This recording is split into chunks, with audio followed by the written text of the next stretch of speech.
Well, thank you very much, Nishikawa-san, for that very generous introduction. This presentation will be based off of my book titled Chip War, which was published last year and will be translated into Japanese and published in Japan on February 14th. So I hope to be able to share this argument with a broader array of readers in Japan over the coming weeks. What I'd like to suggest today are several key points. First, to describe how semiconductors have shaped the world order over the past half century. Second, to look at the lessons from the Russia-Ukraine war and the implications for the future of high-tech warfare, which in turn is impacting government policy towards the semiconductor industry in multiple different countries. Third, to explore the use of export controls and investment restrictions to restrain China's advances in semiconductor technology. Fourth, to examine how supply chains, not only in the semiconductor industry, but in the broader electronics industry, are slowly shifting. And fifth, look at how the chip industry itself is changing as the technology and the business models that drive chip firms change. And then finally, look at implications for Japan, both in terms of Japan's government and also Japanese industry. To start, what I'd like to suggest is that although we associate semiconductors above all with consumer devices like smartphones and PCs, in fact, the chip industry emerged from the Cold War arms race. It was the defense sector in the United States that was committed to finding ways to miniaturize computing power. And the first semiconductors that were produced were largely applied to military systems. Missile guidance, for example, was a key usage of early semiconductors. The first large-scale order for semiconductors in the United States in the 1960s was for the guidance computer on the Apollo spacecraft that took the first astronauts to the moon. The second large-scale order for semiconductors was for this guidance computer pictured here in the Minuteman intercontinental ballistic missile, which was a cornerstone of Cold War deterrence policy. And from this early days of the chip industry, there's been a deep relationship between defense industrial uses and advances in semiconductor technology. During the first decade after which the first integrated circuits were invented in the late 1950s, defense uses consumed most of all chips produced in the United States, as well as in Europe at the time. And it was only later on in the 1970s and 1980s that consumer electronics and corporate computers began to consume a larger share of chips. But even then, defense industries began from that point to play a large role, not only in buying chips, but also in R&D for future chips. And so up to the present day, there's a deep interrelationship between computing, semiconductors, and military power. Now, in the 1960s, in 1965 in particular, Gordon Moore, who was one of the co-founders of Intel, noted that the number of transistors that could be fit on a chip was doubling every year or two. And this observation that the computing power on each chip would double every couple of years came to be known as Moore's Law, and it has continued at roughly the same rate up to the present day. Every 2 years, we get a new generation of chips, which offers twice as much computing power and allows the miniaturization of computing that we take for granted today. It's worth remembering, of course, that during the 1950s and 60s, computers were the size of entire rooms.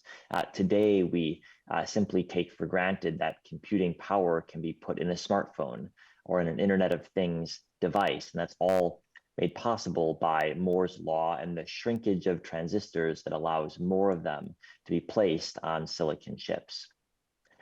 But the shrinkage of transistors and the advances in computing that more sophisticated semiconductors enabled over the 1960s and 1970s wasn't only relevant for civilian systems, it was also relevant for militaries. And indeed, militaries were a key demander of ever smaller transistors and ever more advanced semiconductors. The first semiconductors, as I mentioned, were used in guidance computers for long-range missile systems. But as semiconductors became more advanced and as the computing power they enabled became more sophisticated, they were deployed in all manner of military devices. Pictured here is one of the first laser-guided bombs, which had a very simple set of semiconductors inside it, but began to change the way military power was exercised.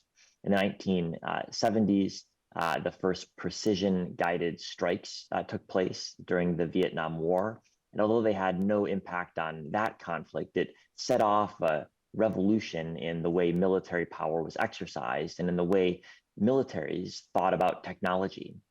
At the time, in the 1970s, most military systems were relatively low tech. They didn't have much, if any, computing power on them. But today, over the past 50 years, almost every military system has come to include an extraordinary amount of computing power in the processor chips on military systems and the sophisticated memory chips that they require, and in all of the sensors whose data needs to be processed to make it usable.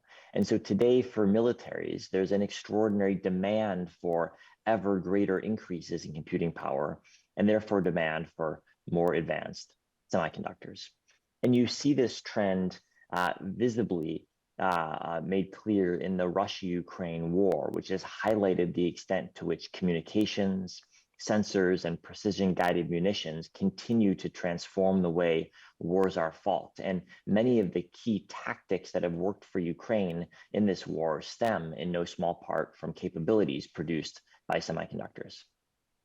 If you take for granted, for example, even old systems like the Javelin anti-tank missile pictured here, this is a system that was designed in the 1970s and 1980s, but it still has several hundred semiconductors inside, some of which are somewhat sophisticated, many of which are quite simple.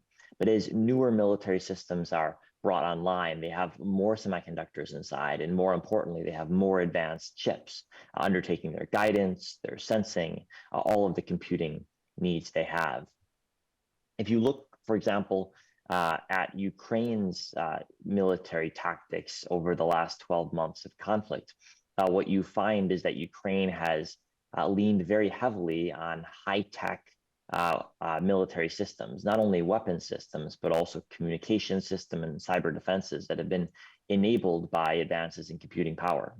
If you ask, for example, why was Russia unable to cut Ukraine's communications in the early weeks of the war? The answer is Starlink, the low Earth orbit satellite system set up by Elon Musk, which gave Ukrainians access to widespread satellite communications that the Russians were unable to cut off, unable to jam, and couldn't hack into. And so Starlink terminals like these, which are full of advanced semiconductors, and the satellites in the sky, which are also full of sophisticated semiconductors, have been a critical facet of Ukraine's ability to keep its communications open during the war.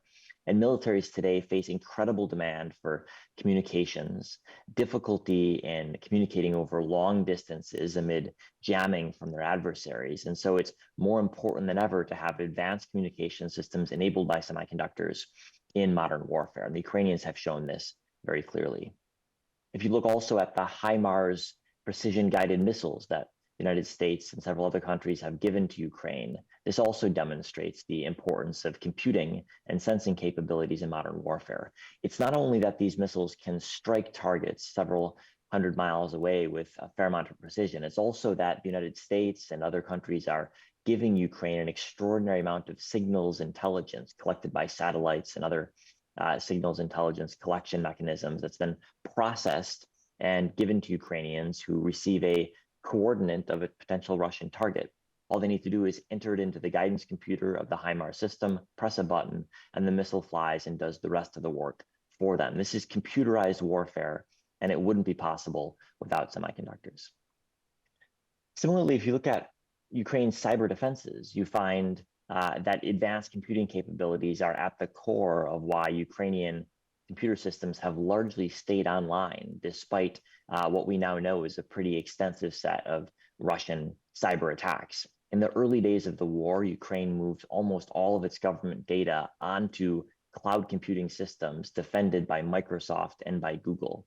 And the fact that Ukraine's government continued to function and that its systems weren't hacked in the early days of the war is thanks in no small part to these two cloud computing companies, which have invested extraordinary amounts in building data centers, vast warehouses full of semiconductors that are protected by some of the most advanced cyber defense systems ever produced. And so this is another way in which computing power, computing capabilities directly fed into Ukraine's ability to keep its government functional and therefore to keep its ability to continue the war intact.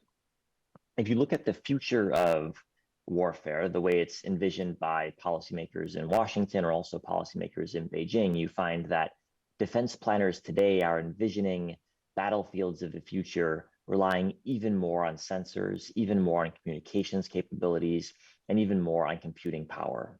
Now, more than ever before, militaries need to transfer huge quantities of data in between military systems, as well as from military systems on the edge to networks at the center of military systems. They have more and more sensors, infrared sensors, LiDAR sensors, radar sensors, optical sensors, all of which produce an extraordinary amount of data that must be processed to make sense of it. And increasingly, military systems are gaining some degree of autonomy and ability to fly themselves, for example, or to automatically locate and identify potential targets or adversaries. And as systems become more autonomous, they'll require even more advanced semiconductors. And what's critical here to note is that it's not simply that individual military systems like a plane or a ship will require more semiconductors on it. It's also that the data centers in which autonomous systems are trained require the most advanced semiconductors, in particular GPU chips, which are used to train AI systems. And just as we can train food delivery apps to more accurately and more efficiently route food deliveries through congested cities, so too that happens in data centers. And just like that, militaries are training drones, for example, to fly semi-autonomously through contested battlefields. That also is a training process that happens in data centers. We don't send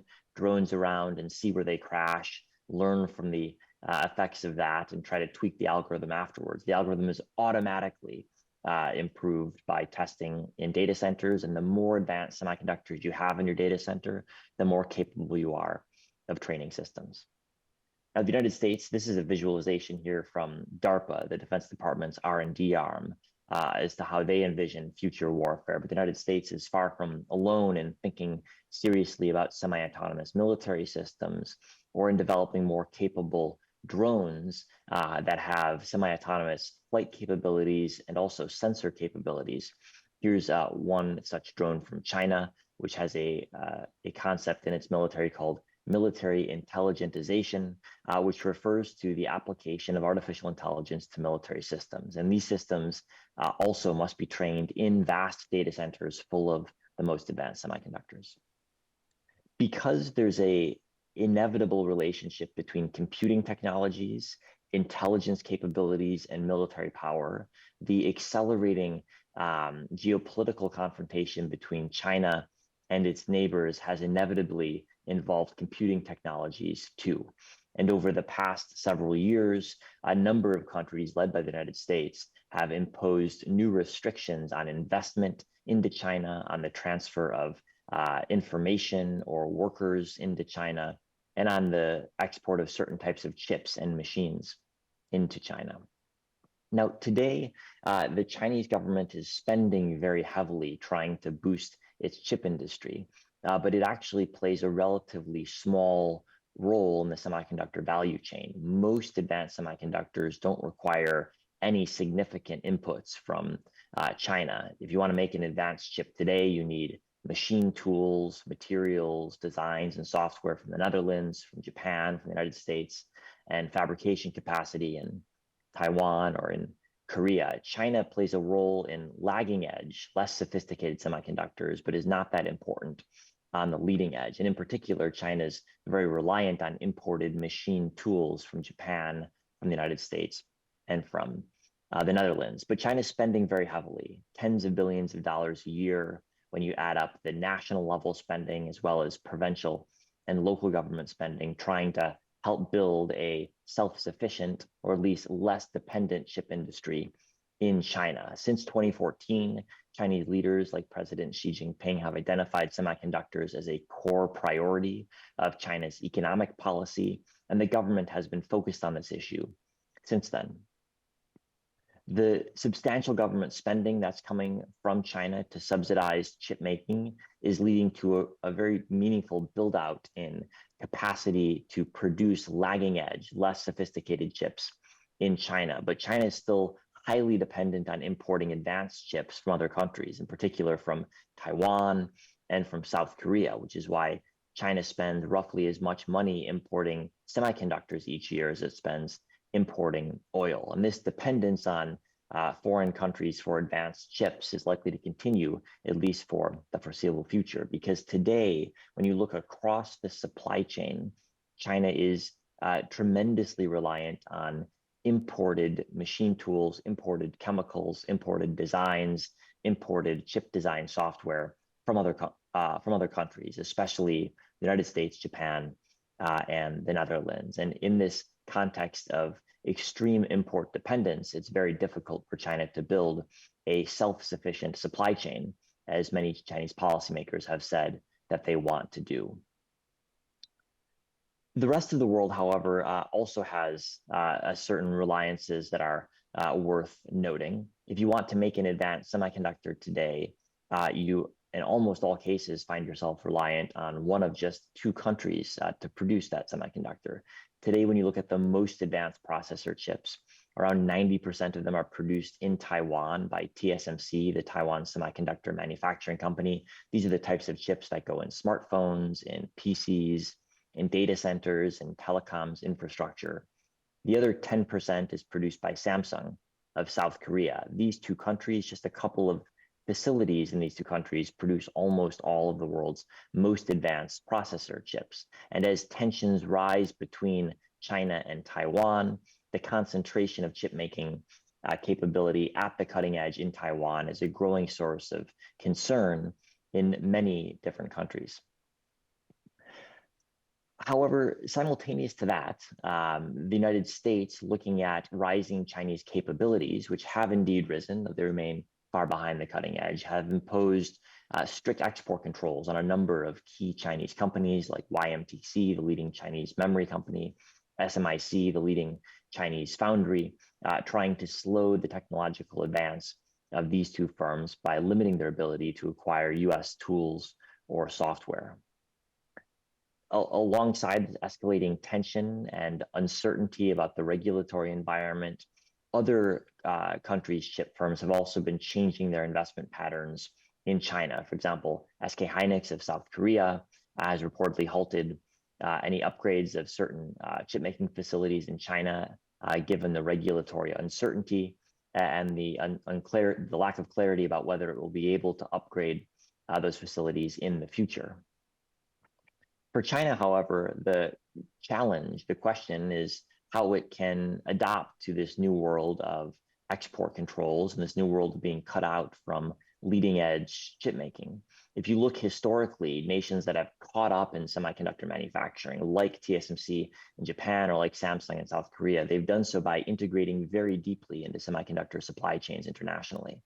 And that has worked for Chinese firms in the 2000s and to some extent in recent years, but that'll be an increasingly difficult strategy for Chinese firms to pursue because government policy in the United States is committed to making that more challenging. And so instead, the Chinese government is turning towards more capital investment as the solution to the challenges that Chinese chip firms face, pouring even more money, it appears, into subsidies at both the national and the provincial and local level. And the question is, first off, will additional money work? Will it succeed in helping China advance technologically?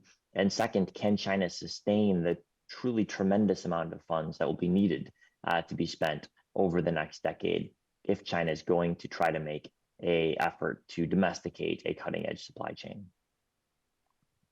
As tensions over technology escalate, though, and they've been escalating in a very steady way over the past several years, the question is whether they will remain in the technological sphere or spill over into the military sphere. And indeed, as Chinese pressure on Taiwan grows and as China's military power in the Taiwan Straits intensifies each year, the risk that a blockade or a conflict in the Taiwan Straits could impact Taiwan's ability to export semiconductors is also, in my view, growing. And that sparked a new debate in many national capitals about what steps governments can take to provide resiliency in case of a Taiwan crisis disrupting semiconductor supply chains. And if you think about the fact that Taiwan today produces 90% of the world's most advanced semiconductors, almost every smartphone in the world, for example, has a Taiwanese made chip inside. And it's not just that, it's data centers, it's infrastructure, it's medical devices.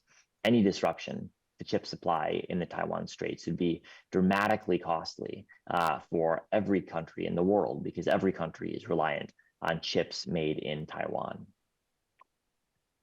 As a result of this dynamic, as a result of the fact that governments and companies are rethinking their reliance on a small number of geographically concentrated chip makers, there's been a major change both in government policy and in corporate investment trends when it relates to semiconductors and the electronics industry more generally over the past several years.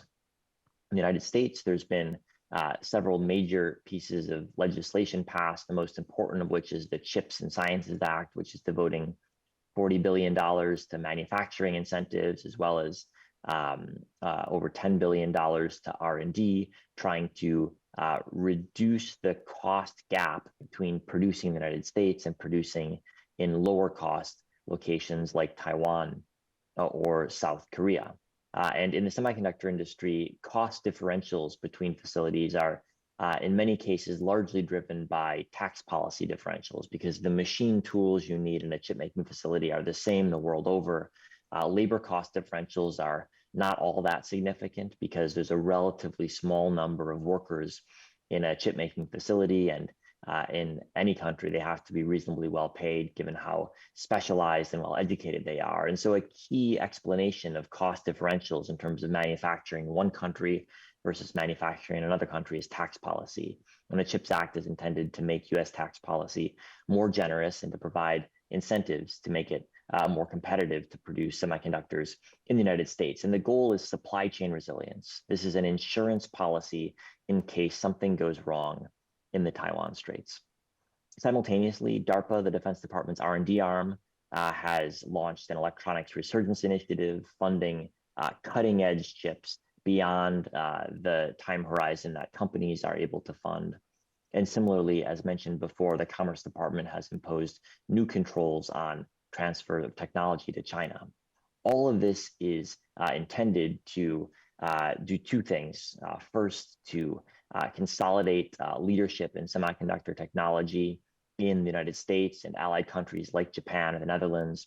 And second, more importantly, to make supply chains more resilient in case of a crisis in Taiwan. And what you find is that the United States is far from the only government undertaking steps in this direction. In fact, many major governments are putting resources behind trying to diversify the geography of semiconductor fabrication and to reduce the reliance on chips produced on either side of the Taiwan Strait in case of a crisis in that geography. India, for example, is subsidizing lagging edge fabrication, trying to enter the semiconductor industry in a big way. The European Union is preparing a large CHIPS Act along the similar scale to the United States. Japan has promoted the opening of a new facility by TSMC. As many of you are likely well aware, Taiwan is providing new tax credits, as is South Korea. So many governments are putting new money behind diversifying supply in the chip industry with the aim of securing a more resilient supply chain. And you see this very visibly in the capital expenditure across the chip industry, which has shot upwards in the last several years, both driven by company expectation of chip demand, but also by government support for capital expenditure. Companies are changing too. You see companies in the United States, in Japan, and Europe worried about Taiwan risk and beginning to change their investment patterns accordingly. This chart shows the number of mentions of Taiwan in corporate risk disclosures, and you see a dramatic jump over the last year. And certainly in my conversations with corporate executives, I hear a lot more questions about Taiwan now than I would have a year ago. TSMC, the world's largest chip maker, the Taiwanese firm, is, as a result of this, building new facilities in the United States, Japan, and probably eventually in Germany. More important than that, though, the customers of chip makers are also demanding more supply chain resilience. And if you look down the electronics supply chain, what you find is that in PCs and smartphones and many different types of electronics devices, customers want to know that they've got alternative locations to produce their chips other than in Taiwan. Dell, for example, the computer maker, has said it's phasing out made in China chips by 2024, moving its memory chip purchasing either to Korea or to Japan. Apple, is beginning to build out its assembly capabilities in places like Vietnam and in India, whereas in the past it was hugely reliant on China. Mexico is trying to attract some assembly capacity for computers. India is, as I mentioned, building a semiconductor fab, trying to make itself a more attractive location for electronics manufacturing and assembly. And so across the electronics industry, there's more focus than ever on supply chain diversification, with a specific focus on Taiwan risk and how to mitigate it. Now, the chip industry itself is changing too. As the geopolitics changes, the technology is also changing. And to understand the industry, you need to understand both trends next to each other.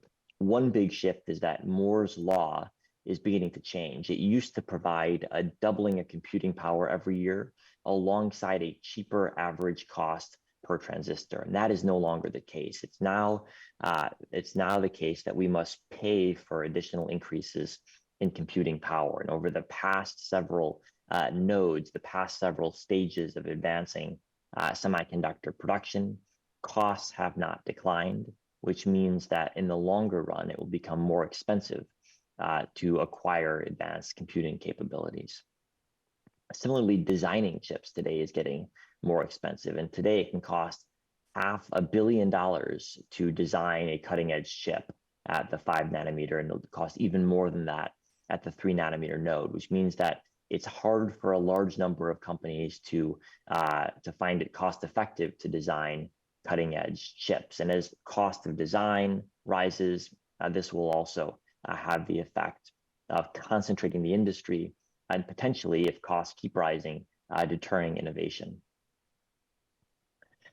To deal with this, open source architectures like RISC-V, pictured here, are trying to find more cost-effective ways of providing semiconductors that are capable of comparable advances. And one of the key trends in the industry is the rapid spread of RISC-V, which is open source, available, free for everyone to use, and provides a chip architecture that you don't have to pay for. So reducing the cost of chip design is a key goal of many in the industry, and I think is also an area of focus for many governments as well. Finally, there's a shift in the computer architectures that semiconductors are plugged into. Traditionally, over the past 4 decades, CPUs, general chips that were present in PCs or in data centers, provided general purpose computing power. But now, especially as companies are trying to take advantage of artificial intelligence, they're turning to specialized chip designs like GPUs that are optimized for artificial intelligence and therefore more capable of providing the specific performance parameters that companies are looking for. And as computer architecture shifts, it offers an opportunity for the industry to reset itself and for new companies to rise based on their capabilities in new computer architectures. Finally, the last trend that I'll flag is advanced packaging of different components together. So not only having one chip packaged on its own, but packaging multiple different chips together to provide faster interconnect speeds and therefore better performance is a key trend in the chip industry, and is making the packaging side of the industry, which is traditionally a low-end, low-value, not very capital-intensive facet of the industry, increasingly important today. and most people in the industry expect its importance will grow over the coming years. So what are the implications of all of these trends? The importance of semiconductors for military uses, the increasing politicization of semiconductor supply chains across the world, and the reliance of the entire world, Japan included, on a small number of chip producers, including one very important chip maker in the Taiwan Straits. Well, first, what I'd like to suggest is that if you look to the future of the semiconductor industry, a key driver of growth of new demand is going to be data centers and cloud computing capabilities. And although most people outside of the cloud computing industry don't think that much about data centers, in fact, we all rely on data centers increasingly for all aspects of our daily life. And this Zoom call would be impossible without advanced data centers making it possible. Second, autos are a major growth segment in the chip industry as electric vehicles become more popular and as more vehicles have more autonomous driving features. Cars are having more and more advanced semiconductors put inside of them. Third, the traditional era of Moore's law, when we had general purpose chips, is being replaced by a much more differentiated landscape in which different chip designs, software tools, and packaging will be put together in different ways. And this is a key shift that's going to play out over the next several decades. And it means that the traditional players like Intel, which was one of the most advanced producers of these general purpose chips, are finding it harder to compete.